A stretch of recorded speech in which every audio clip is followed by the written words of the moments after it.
This is Devlin Mosley for the Salvation Army Melbourne Project 614. I'm here with Major Brendan Nottle, the commanding officer. How are you today? Very well. How are you? Very good, thank you. So, as we saw in the media, there was a large cleanup at Enterprise Park on the 29th of June with Melbourne City Council and Victoria Police.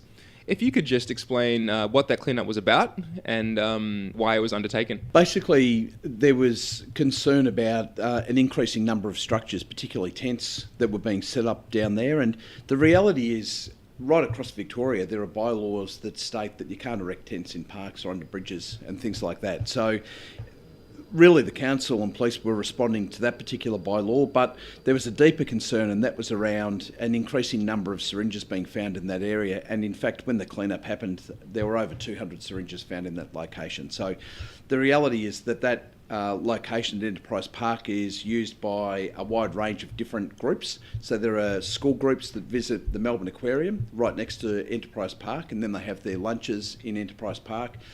There are people who work in buildings nearby, and they come and have their lunches there at Enterprise Park. It's also an historic site for Melbourne, so there's tourists that use that area as well. So it is really important that that area is kept clean and safe. And has any homeless person been told that they can't sleep at Enterprise Park by the authorities, Melbourne City Council or Victoria Police? Our understanding is that absolutely no one has been told that they cannot sleep at Enterprise Park. And if people have heard that there are people that are being told to move on, then we would be really keen to hear that information, because we've been assured that that's not the case.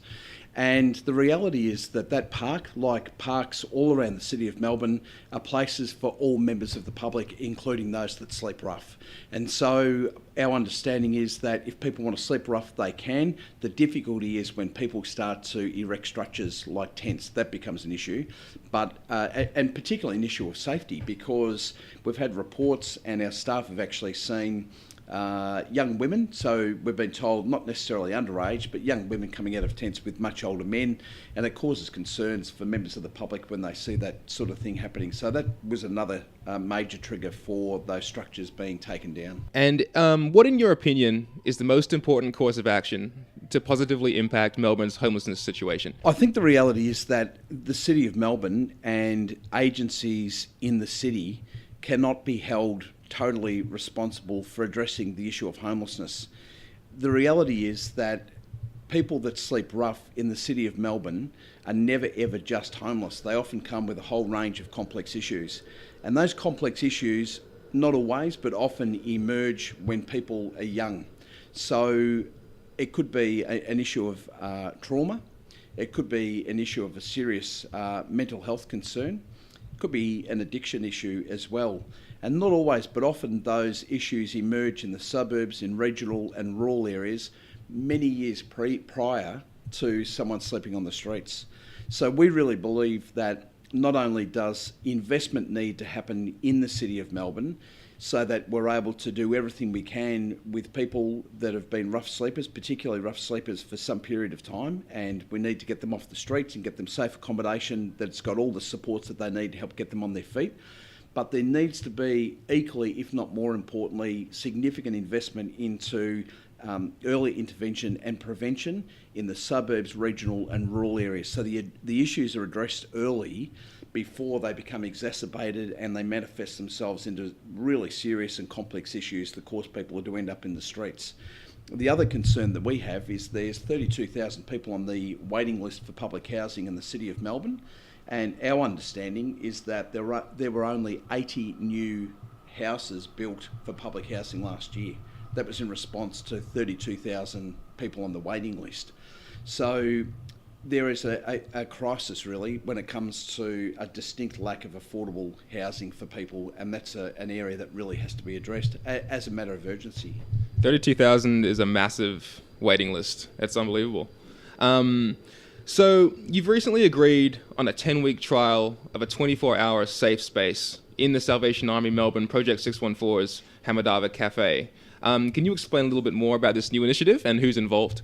Yeah, we're really thankful to the City of Melbourne and also to the Collingwood Football Club who have made a contribution to us being able to open up the cafe overnight. So the plan is that the cafe will open at 11 p.m. and it will stay open until 7 a.m. in the morning. And the opening of the cafe will work really closely with a program that we run called Night Watch, where we have teams out on the streets all night, 7 nights a week, engaging with people that are sleeping rough. And now we'll be able to actually say to people on the streets, do you want to hop in the van or do you want to walk up to the Salvation Army at 69 Bourke Street? Because the cafe is open and we're really committed to this idea of the cafe being a safe place. We're committed to it being a warm and dry place. And it's a place where people can have something to eat, they can have a shower, they can have a rest, and they can also have a chat with qualified and experienced workers.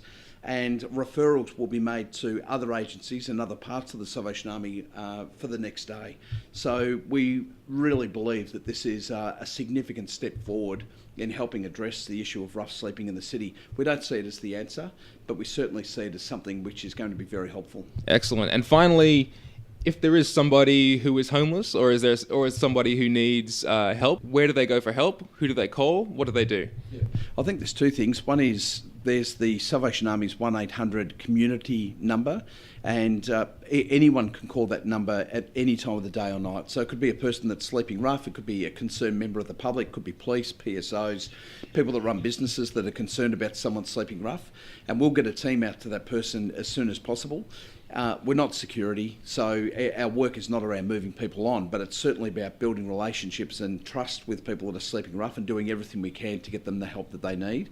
The other thing too is that people can come to the Salvation Army at 69 Bourke Street during the day and they'll be able to receive assistance there. So there's a psychologist that's available, there's a lawyer full-time, there's also housing workers and an addictions worker as well.